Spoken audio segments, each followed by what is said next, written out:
Well, good morning.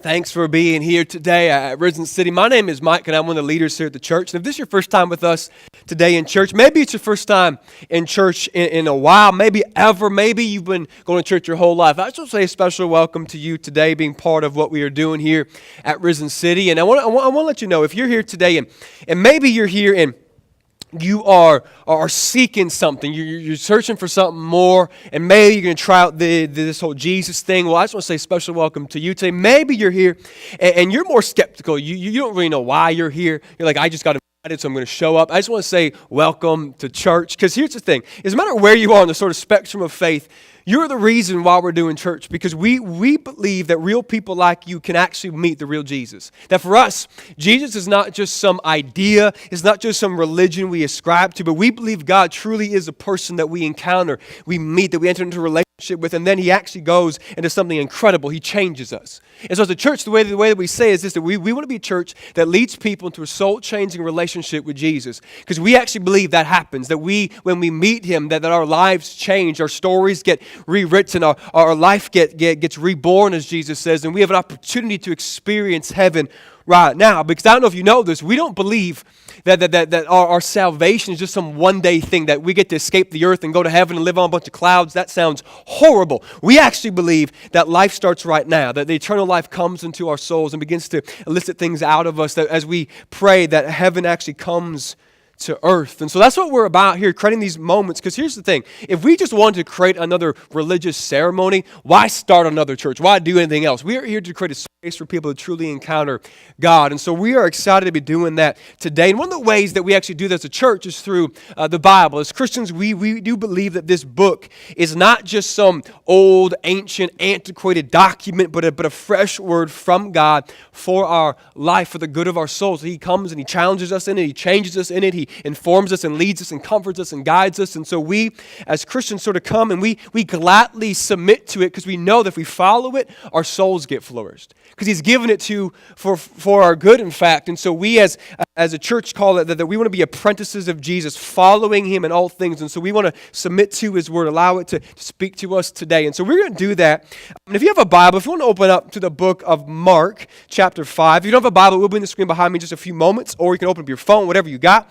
And if you're unfamiliar with the Bible, Mark is found in what Christians call the New Testament. It's a part of the Bible that's explicitly about the life of Jesus, how he lived and spoke and preached, did miracles, died on the cross for sin, rose from the dead, how we live in light of that.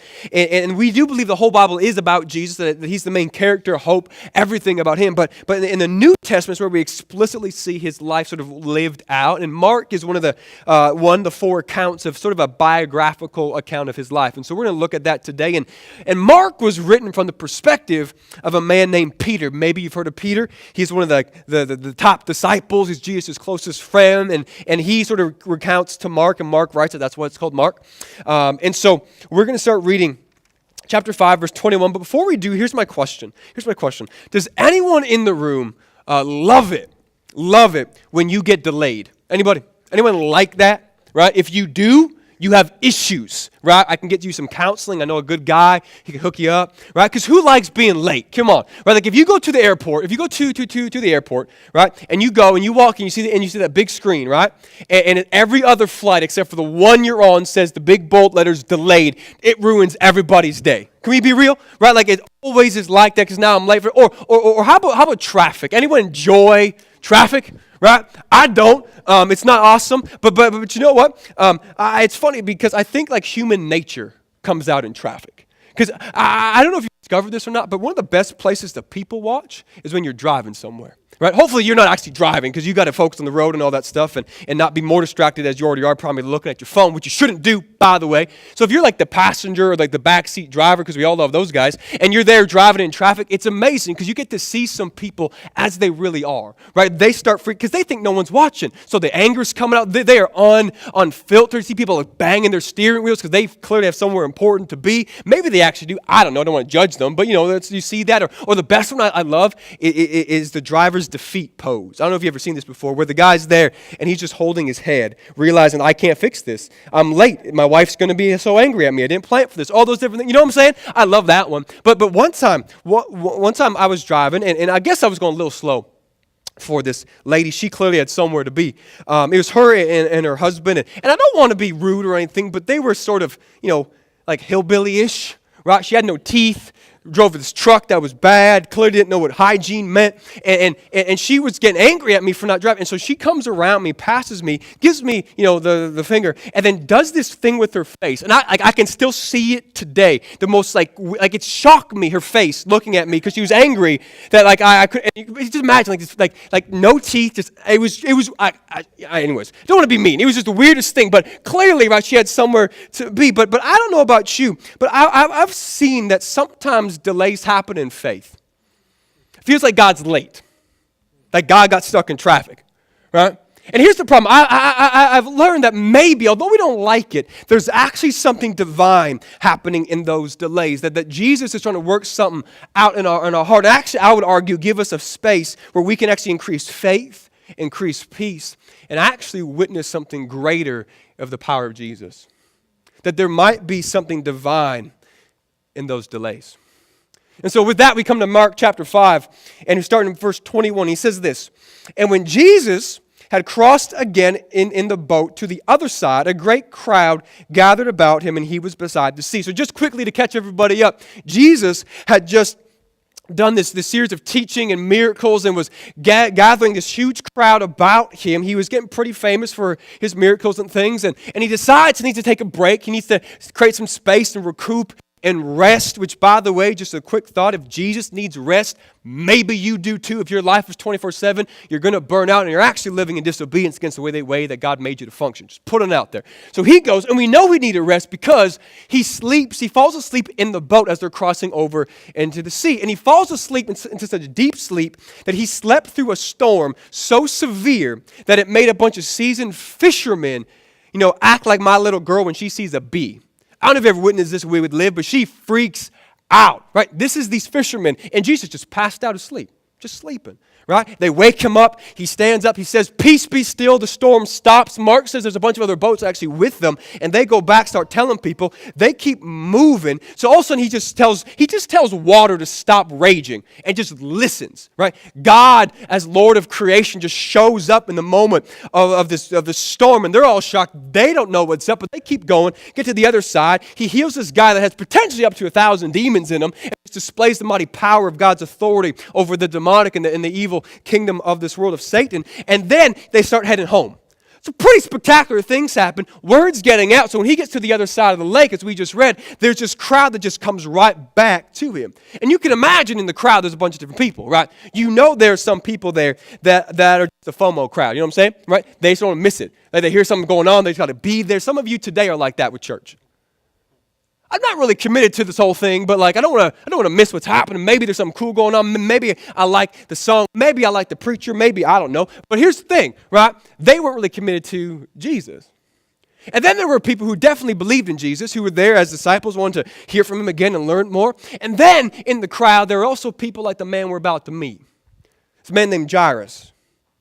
Verse 22, it says this, "Then came one of the rulers of the synagogue, Jairus by name, and seeing him, he fell at Jesus' feet and implored him earnestly, saying, 'My little daughter, is at the point of death.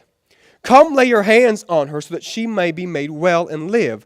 And so he, Jesus, went with him, and a great crowd followed him and thronged about him." So we meet this man named Jairus, and he is in this crowd, and he comes up to Jesus. Now you have to remember, it says that he is a ruler of the synagogue, which was sort of the local Jewish church. He was a religious leader, which meant in that time he had a kind of status about him. Right? Because at the time, sort of society and culture revolved around the religious activity. So to be a ruler in the synagogue meant you were in a position of power, of influence, of prestige. He even got name dropped, right? People, Mark assumes, would know who he is just by saying his name. People recognize him. He's got some elite status. And being a member of the synagogue, he also knows that presumably Jesus has had some run-ins with the Pharisees, who are his sort of superior elite religious people, think that they're even better than everybody else. But they are having some issues with Jesus because he's sort of confronting them and coming against them. And so now we have this guy who's in like the elite position, and he's also though pretty desperate. His little girl, we learn, is about to die. He doesn't have a lot of time left. And so you can imagine him having to, as Mark puts it nicely, implore, but beg Jesus, fall down in front of Jesus, risk his reputation with the synagogue and the leaders because they might see him as weak and giving in to this new rabbi Jesus, to come to him because he doesn't have any other option. He clearly has sort of exasperated all his other options for his daughter, gone to the doctors and things that they could do. Probably you would think the guy with the religious status would have the ear of God, but it's not working apparently. So he comes to this guy he's heard maybe can help. And he falls down at the feet of Jesus and just implores and begs him, saying, Jesus, my little baby girl is sick. Now, I don't know about you, but if you have a kid like me, right, there's something that happens in a father when their kid's in trouble. Right? Like they're going to do what they got to do to make it happen, right? I'll beat up a bear if I have to live to be safe. And if you want to test that, bring a bear next week. I'll beat it up. Just don't do that. I might get hurt. But I would try. I would genuinely try, right? But so he comes and he just risks everything, goes on his feet, says, God, I don't have any other option. I'm a little desperate. Maybe if you come, maybe if you show up, she might be made well. Jesus, there's still life left in her body, so I think there still might be hope.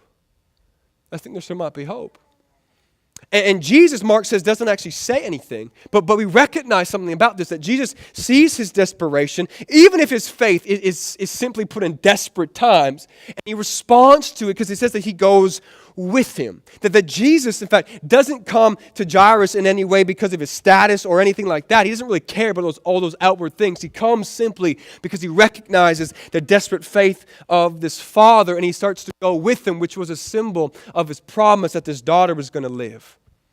Because he wouldn't go if he wasn't going to make her well. So they start walking.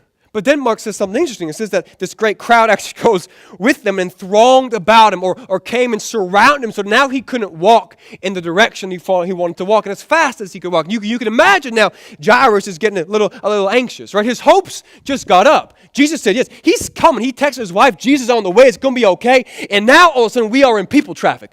I can't get anywhere. I can't go as fast as I want to go. And he's probably thinking, Jesus, can you not just tell these people to move, go away? We got somewhere to be. Can you not make this go faster?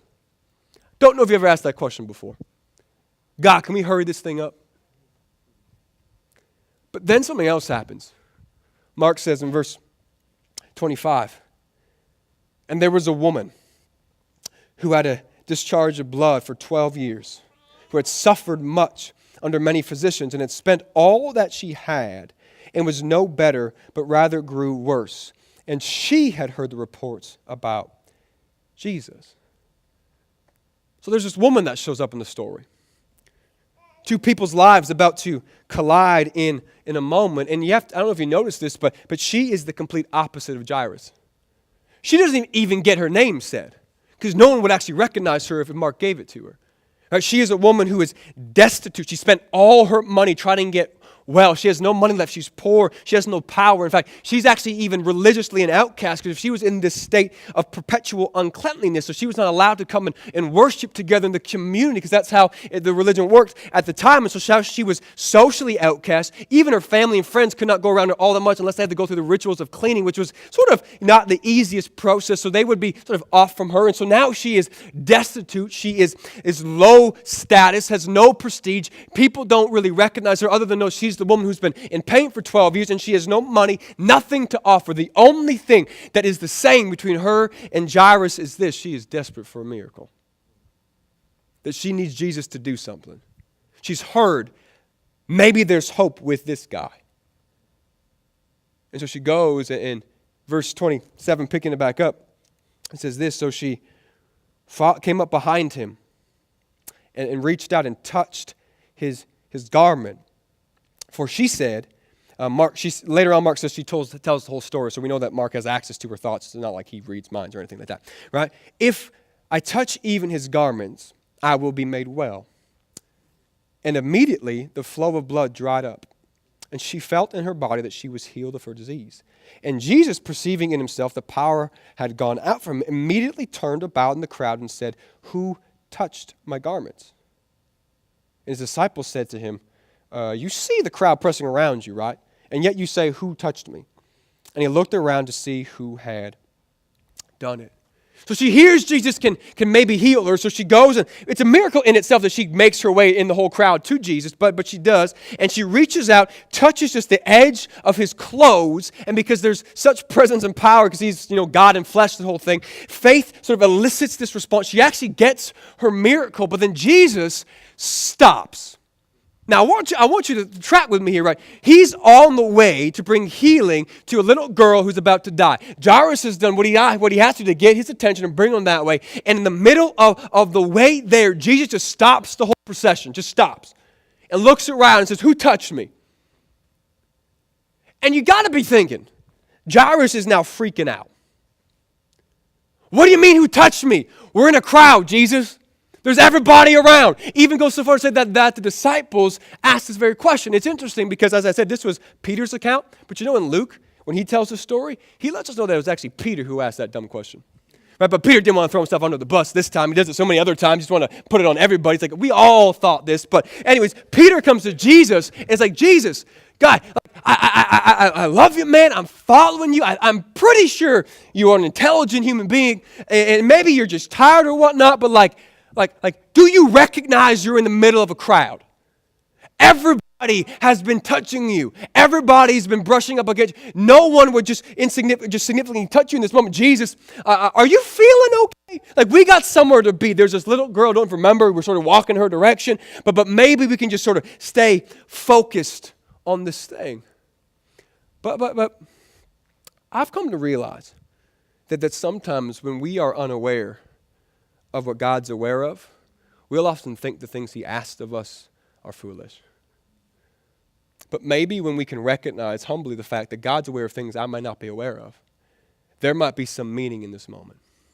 That I don't know if you've been tracking along right now, but because Jairus went to get Jesus and walk in this direction towards his family, it set up the opportunity for this woman to recognize, hey, Jesus is walking by, maybe it's my time. Then the collision of these two lives, what he sees as a delay, was actually a divine appointment for someone else to get their miracle. That maybe your life is being set up by God so that someone else can recognize where Jesus is moving and find their faith to find the moment that they need deliverance in. That maybe it's not all about you. I know it's hard to hear because we like thinking it's all about us. But maybe God's working some things out. The God who's omniscient, who made heaven and earth, who formed you and knows you. Maybe he's aware of some things in this plan that when we see delay, he's actually seeing divine encounter. And my life is meant to be a space where people can witness the movement of God and recognize that this might be my moment for my miracle. But Jesus, he just ignores their question. And he keeps on looking around, asking who had touched me. And then verse 33, it says, and this woman, knowing what had happened, came in fear and trembling and fell down before him and told him the whole truth. And he said to her, daughter, your faith has made you well. Now go in peace and be healed of your disease. She comes forward, is like, Jesus, it was me. I did it. And then Jesus, and I want you to hear this, he lets her tell the whole story. So again, they're on the way to heal this daughter who doesn't got a lot of time left. And Jesus decides it's testimony time. Let's just let everybody hear what's going on right now. But there's a couple reasons for this. One would be the first fact that every miracle of Jesus is meant to point to the reality of the kingdom breaking forth into life. That this is not just some secret little thing, that he's pointing to the fact that God is moving, God is present, God is the Redeemer, the healer, and he is the one who's done this miracle. But secondly, by the way, this was actually to restore her identity because she was cast out. Everyone would still consider her sick if they didn't know that. So she came to Jesus, and this is awesome, to get power, to receive power to be relieved in her body. And he's like, no, girl, I want to help your soul. That there's actually a deeper miracle he's actually performing here today. Now, I want to get more of that next week, so come back for our fall lunch. I don't want to ruin it today. Jairus, right? He's thinking, what the heck, Jesus? Probably said something stronger than that. Can we be real? We got somewhere to be, and you're giving this. I'm glad she's okay. I'm glad we restored this moment. But God, I got my baby girl, and she doesn't have a lot of time left. There was still life when I left, but God, if life runs out, there's no, God, can we keep moving, please? Why do you want to be late? And it's probably pretty annoying, right? Maybe you've had that sort of prayer before God. I thought we talked about this months ago. I thought we had this conversation already. Jesus, the opportunity seems to be fading. God, my days seem to be being lost. God, the time is quickly closing in. It seems like the edge is near. Jesus, there's not much space left. Let me get this thing moving. And then, verse 35 happens. And while he was still speaking, Jesus, there came from the ruler's house some who said, your daughter is dead. So why trouble him anymore? Did you catch what first said? While he was still speaking, while he was still engaged with the distraction, while he was still seeing the delay, while this woman whom Jairus was sure glad for, but now considered the very interruption in his plan, while he was still distracted, delayed, interrupted, he gets the news his daughter died. The time is over. He hears the fact that in his mind, hope now is dead because God was late. Jesus, I came. I did all I had to do, and all we had to do was get back to my house just in time. But you decided to engage this woman to stop this thing that now, look at God, hope is dead. Can we be honest today in church? Maybe you felt that way. Maybe right now in this moment, that's actually how you feel. Or maybe if you're going to be super honest today, that's actually why you stopped trusting God a while ago. Yeah, you come to church and you sing the songs, but you know really, I've been too hurt by God. I believed, I waited, and nothing happened. Hope died. See, Jairus is not a dumb man. He realizes that he did everything right. I got there, Jesus. I pushed through the crowd. I made sure no one could steal my moment. God, I bent down. I was in submission. God, I was humble. I prayed the prayer. I was desperate. I had faith. I believed that you could do it. I did everything right to get you to the place where you needed to be on time. I had the plan. I had my GPS. My phone was out. I was ready, God. I did it all. And yet you're still late. What's going on? The problem is this. The eyes of faith that Jairus had needed some laser surgery because he couldn't see the very picture that God was trying to teach him. Because what he thought was if there was life left in my daughter's body, there was still hope for the healing. What he failed to realize is that hope is alive where Jesus is. And so whether or not there might be death in what I perceive, the presence of God is present, then my hope is always sure. He didn't see that the faith that got him to that moment in the first place was the very faith to sustain him. Because when Jesus started walking and said, yes, your daughter's going to be well, that promise hasn't shifted just because she died. Just because he perceived hope was gone doesn't mean anything less for the promise being as sure as it was when Jesus started walking. So what he needs to recognize is that sometimes the boundaries of our hope need to be put more onto Jesus and not my perception. Because look what Jesus says, verse 36. But overhearing, or some translate this, and I would argue better, ignoring those, he said to Jairus, do not fear, only believe. He looks at Jairus and says, don't listen to these clowns over here. They don't know what is up, right? Only believe. Don't fear, Jairus. Now, I know what you're thinking. That sounds kind of cliche. Can we be real? Like in a moment when I don't have anything good to add, I say things like that, right? Keep on believing, right? Stay positive. Or if we're all like Finding Nemo fans, just keep swimming, right?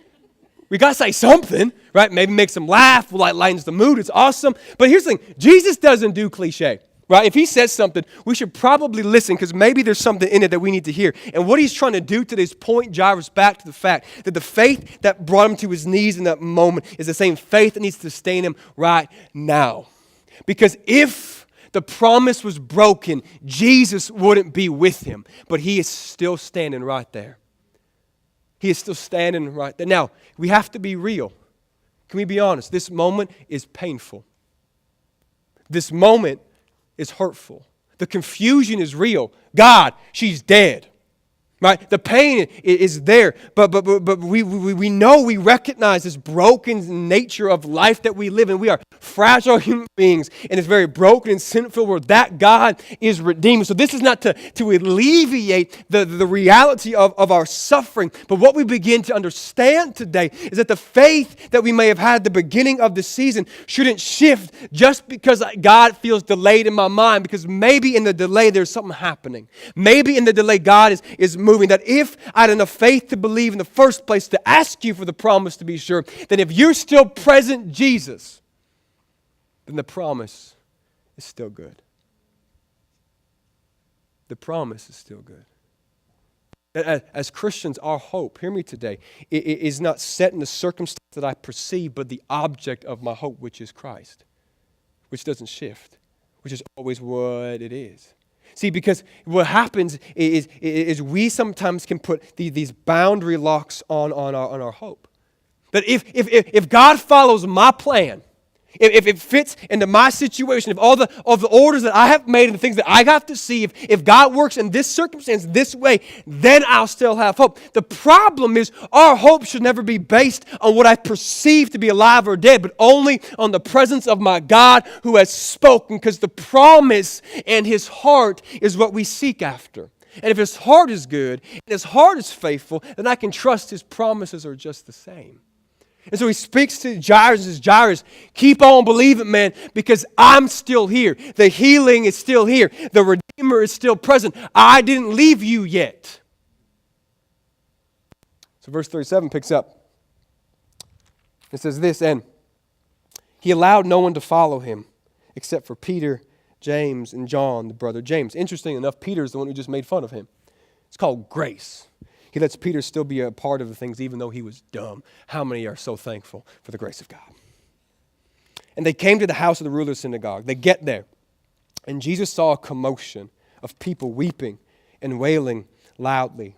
And when he had entered, he said to them, "Why are you making such a commotion?"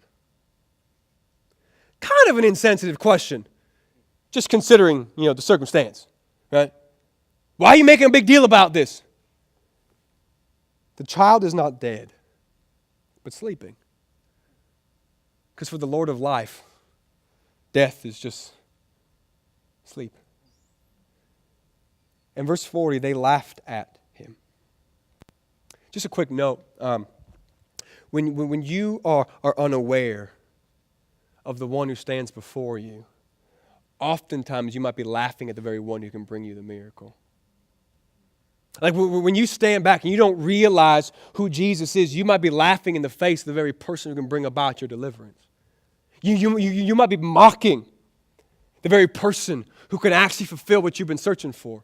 You might hide behind the fact that you might think that it's foolish and whatnot. But if you cannot recognize who stands before you, you will always be on the other side of what God has for you. So instead of laughing in the face of Jesus, maybe we can humbly say, Jesus, what do you mean? I pray that we will be a church that never laughs at the face of Jesus, but only listens. Because there's a huge difference in my heart there. Continuing on, it says this, but He puts them all outside and took the child's father and mother and those who were with him and went in where the child was. Taking her by the hand, He said to her something, which means, little girl, I say to you, arise.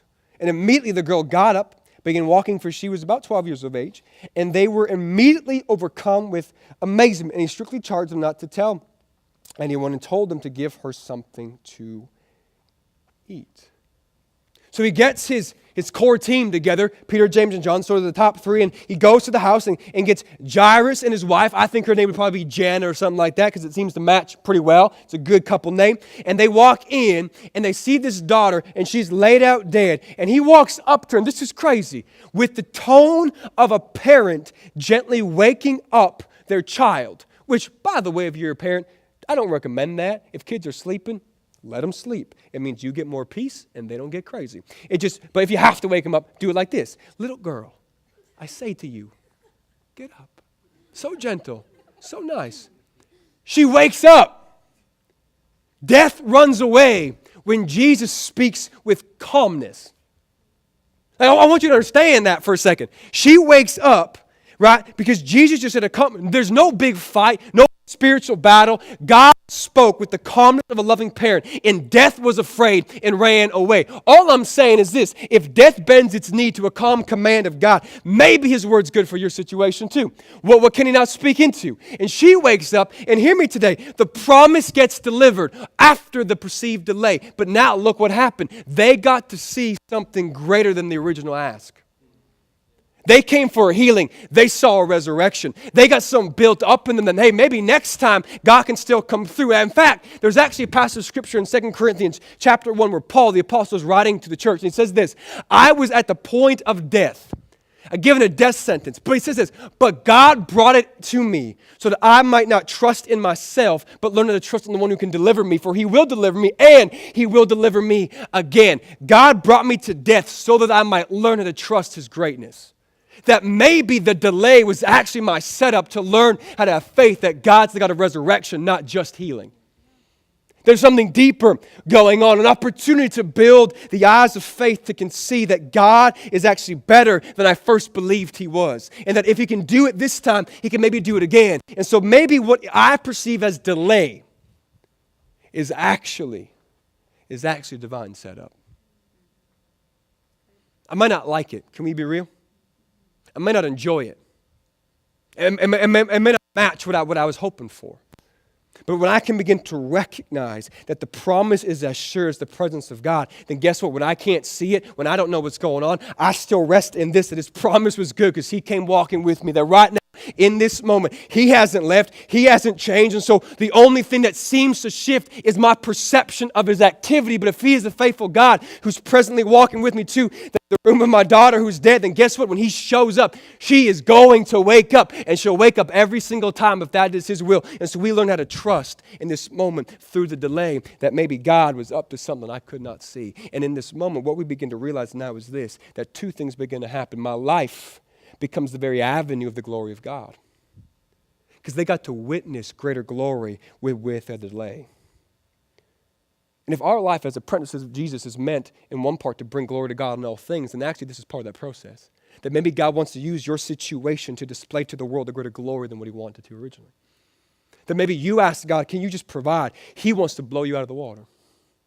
God, can you just bring healing? He wants to show you what healing actually means. Maybe he's using this delay to set you up, to let your life be one of glory for other people, that someone like this woman can collide in your story and have their moment of encounter too. And then secondly, we begin to realize that God is always the God of hope. Because for us, hope only dies when Jesus does. And guess what? He ain't going to die. Because that happened. Remember that? And then what happened? He kicked death in the face, walked out of a grave, and never looked back. So for us, we like to say it around here that if the tomb is empty, guess what? My hope is full. And this is our story. This is where we actually begin to ground our hope as Christians, not necessarily in always how the plan works out in my mind, but I go back to the day which brought me to the faith that I first had like Jairus did, the faith that it made me run to the feet of Jesus and remember that that is the faith that begins to sustain me in all things, because I begin to see that actually the character of God gets revealed in his heart, in the gospel, which I profess and which I believe that my hope is fixed, not in the reception of things in this life, but in the good of my soul being found and lost in Christ, that he has given me all that I want, all that I could ever ask for, that he has given me more than I could imagine, and all that I'm pining after is actually given and granted in the gospel, the good news of Jesus. That I begin to recognize that actually my story in the context of the greater life of redemption, the gospel itself is what grounds my hope. Because if God was willing to do what he did then, I'm pretty sure he's just as good now. And this is the faith that guides us. That if God was good the moment I bent my knee the first time, he is still same God today, and I can trust in him today and tomorrow and the next day. If he was willing to me when I was like this little girl, by the way, dead in my sin, unable to wake up, if he was willing to chase me down, come to my room, call me out and speak a better word of life, then guess what he's still able to do? Resurrect things in my life. Now, if he was like, when I was like that woman trying to do everything I could do, spend all that I had to fix the issues of my heart, and with one touch, one little graze of grace could fix everything in a moment, I'm pretty sure he still can do that right now. See, the gospel that we have is what grounds this faith, that when I can hope and rest and trust the cross for my salvation, the empty tomb for my hope, then I can live secure in this knowing that the presence is here, the promise is sure, His power hasn't shifted, and if Jesus is present, hope is alive. See, what we begin to see here today is that what I might perceive as delay actually is a divine new direction towards faith and glory. That actually my hope rests not in my plans, but in His promise. My hope rests not in my plans. Here's a list, Jesus. Here's the things I need. Here's the timing. By Tuesday would be great. But in His promise, my hope is fixed in this God who is displayed before us today, that He is the God of redemption, restoration, resurrection, and He is still the same today, yesterday, and forever. Ivan, can you come up? We want to conclude the service today, and I want to ask a question. It's a very simple one. Who are you in the story? Who are you? Because, by the way, you are somebody. Maybe you're here today and you're actually one of the crowd kind of people. You sort of know of Jesus. You've been around Jesus. You've seen some things of Jesus. You've heard some stories of Jesus, but you never got close enough to touch the garment, to reach out in faith and receive actual change and power. I want you to know the same garment that was there that day by His Spirit is here today, that there's a grace for you to receive if you would reach out and touch it. Reach out and grab it, because He is here today for you. Or maybe you're here today and you're actually like Jairus. If you're going to be real honest, you have a desperate need, but you have nowhere to go. And so you think, maybe God's my last option. I want you to know, Jesus says the faith that's out of a mustard seed can move a mountain, and He will respond to any faith that you can bring. Then maybe today's the day where you can give up the control, give up the plan, and actually lean on the promise that He is good. Because I can tell you this, I might not know your situation, but I know the God who reigns above it. And whatever feels over our head, hear me, is under His feet. So I can trust, I can give it to Him, He can do something with this mess. And some of you here today, you are like a little girl. You're walking, sure. The Bible says that we are dead in sin, unable to save ourselves, separated from God because of our greed, our selfishness, the things that the Bible calls sin and evil that we perpetuate and live in, the brokenness of our soul.